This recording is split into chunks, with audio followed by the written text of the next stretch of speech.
Depois de a gente ver bastante sobre o teste AB, vamos dar uma olhada nas técnicas de data science na análise de dados para otimização de conversões.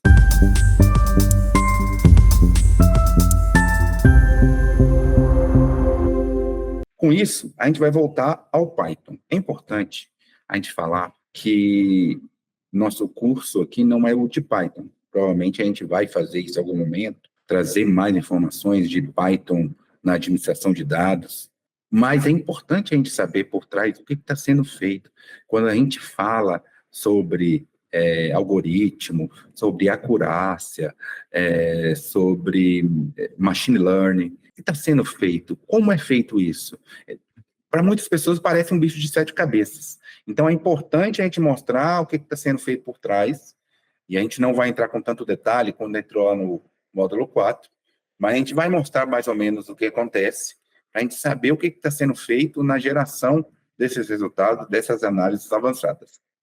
Aqui, a gente está usando o Google Lab, novamente.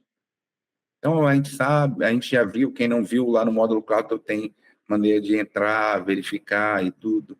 E a gente trouxe aqui um conjunto de dados, que a gente criou um data frame com ele, com horas esperadas para a conclusão de um web design, tá? Então, quais estariam finalizados, qual o preço estimado, quais estariam finalizados. Então, a gente vê que muitos dos trabalhos que foram contratados tiveram horas estimadas, alguns foram finalizados e alguns não foram finalizados. E a gente tem o preço também. A partir daí, a gente consegue fazer uma série de análises. Lembrando que isso aqui é uma base que tem 2.157 registros e 4 colunas, que a gente viu aqui.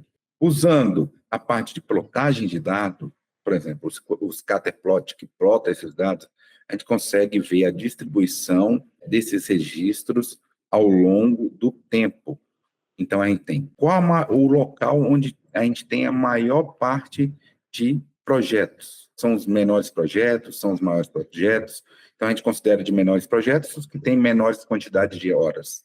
E maiores projetos são os que têm maiores quantidades de horas. E isso também acaba impactando no nosso preço. A gente consegue, por exemplo, lá no Python, fazer essa separação, onde a gente consegue ver quais foram finalizados e quais não foram finalizados. Isso tudo existe, essa diferenciação, por exemplo, aqui, a gente traz no Rio finalizado. A gente vai colorizar os que estão finalizados com uma cor diferente dos que não estão finalizados. A gente consegue ver melhor como é que isso foi distribuído.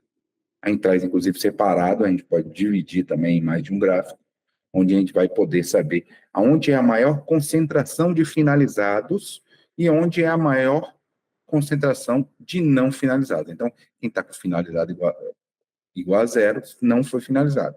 Finalizado igual a 1, foi finalizado. E aí que a gente consegue ver a diferença entre eles, né? A gente vê que existe um grande número de finalizados entre 60 e 90 horas, e na faixa entre 5 mil e 20 mil reais. E a gente tem um grande número de finalizados com valores abaixo de 5 mil reais. A gente consegue ver isso por esse gráfico. Então, muitas vezes a pessoa quer pagar barato, mas a gente consegue indicar para ela que, pagando barato, talvez o resultado não seja atingido. E a gente vai falar um pouco também sobre treino, teste e acurácia. São comandos válidos lá para o nosso Google Colab. Depois você pode entrar na aula e testar, fazer esses testes. Aqui está toda a parte de treino e teste. O que é isso? A gente pega a nossa base de mais de 2.000 linhas, né? E nós vamos fazer um treino chamado o Machine Learning em cima dos dados que a gente tem. Então, a gente vai passar para o algoritmo qual é o tamanho do nosso treino e qual é o tamanho do nosso teste. Então, a gente vai passar lá vamos supor que são as 2.000 linhas. Em geral, a gente faz assim, 75% a gente vai usar para treinar. O que é treinar?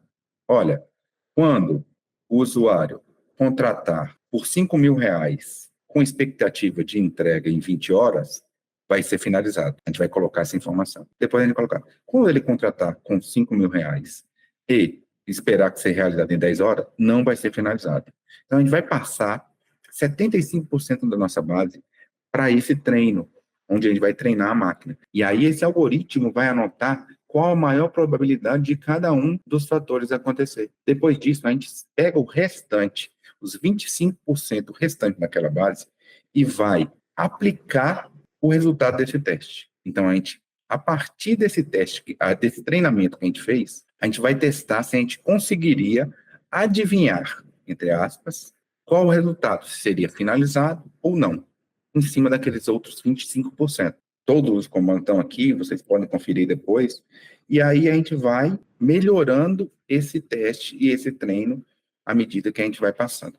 Claro, é importante, a gente fala isso desde o começo. Testes mais corretos envolvem bases maiores. Bases menores tendem a gerar dados menos corretos. Mas vamos lá, a gente trouxe aqui esses exemplos e a gente mede a acurácia. A gente vê aqui a acurácia, é uma accuracy score no final. Quando a gente rodar essa célula lá no Colab, a gente vai ter, nós treinamos com 1.617 e testamos em 540 elementos. A acurácia foi de 49%. Significa dizer o quê? Mediante aquele treino que eu fiz, eu acertei 49% do teste. É um valor, pode ser baixo, pode ser alto, a depender do risco e da necessidade de você acertar. Claro, que acertar 100% é sempre o melhor dos mundos, né? Mas muitas vezes você, por exemplo, lá no funil de venda, né? No funil de marketing, se você conseguir trazer para o meio do funil 50% dos seus visitantes, você está fazendo algo espetacular. Então, talvez isso seja relevante nesse ambiente. Existem maneiras de melhorar a acurácia da predição. Então, aqui a gente tem alguns comandos, a gente traz algumas técnicas específicas, inclusive técnicas matemáticas, que a gente está trazendo aqui, inclusive aquela biblioteca matemática, um NumPy, que traz cálculos matemáticos, para melhorar a nossa acurácia. Então, quando a gente traz e joga a função de NP once nos 540, a gente consegue melhorar. A gente já foi de 49% para 52% de acurácia. E assim a gente tem uma série de técnicas. Cada função de predição lá no Python, cada biblioteca oferece vantagens e desvantagens. Então, a depender de qual campo você esteja atuando, você vai usar um tipo de algoritmo. E quanto melhor for a acurácia, melhor vai ser a resposta da predição. A gente trouxe também um baseline. O que seria isso? A gente pode criar também, dentro do nosso gráfico, uma área onde a gente vai falar, ó, acima dessa área, os projetos são concluídos. Abaixo dessa área, os projetos não são concluídos. A gente trouxe aqui uma configuração inicial. Geralmente acontece isso quando a gente está começando a implementar. Então, a gente não teve nenhum projeto fora dessa área. E aí, a partir daí, a gente consegue, com as configurações, colocar essa curva de decisão, esse baseline, de maneira que ele consiga realmente dar resultados esperados. Como aqui, por exemplo. Olha, a gente sabe que acima dessa linha, todos os projetos, ou a maioria dos projetos, são concluídos. Abaixo dessa linha, essa linha verde que está acontecendo aí, os projetos, em geral, não conseguem ser concluídos.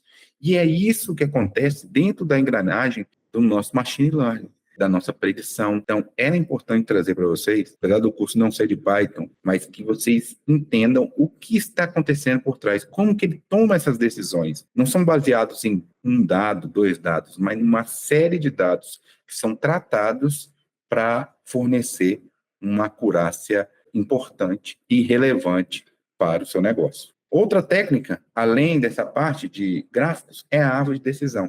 Aqui a gente trouxe um exemplo de uma imagem que estava sendo mapeada para saber o que era pétala e o que não era pétala. Era uma imagem de uma flor, com uma floresta atrás, e ele tinha que saber exatamente onde estavam as pétalas dessa flor. A árvore de decisão foi lá e mediu cada centímetro, e o que não era flor, ele ia qualificando e qualificando, até que ele chegasse no exemplo de o que era realmente a pétala da flor. A classe dela é a Virgínia, e assim ele vai conseguir mostrar exatamente qual a espécie daquela flor. Além de mostrar qual é a pétala, ele mostra também qual a espécie daquela flor. Então, vamos imaginar uma imagem onde tivesse diversas flores diferentes, por meio de uma árvore de decisão, onde ele ia checar uma série de características, uma série de valores, ele ia conseguir atribuir qual a espécie da flor, em qual parte da imagem ela está. E isso serve para qualquer outro negócio, né? Quando a gente for na técnica de 333, isso também pode ser usado como árvore de decisão. A gente preferiu tomar a decisão de ir para o LinkedIn e, a partir daí, gerou mais 3 opções, geraram mais 3 opções e a gente conseguiria ver qual o resultado em cada uma, sempre nesse formato de árvore. E aí a gente entra na parte de campanha de marketing digital, com a aplicação desses modelos preditivos.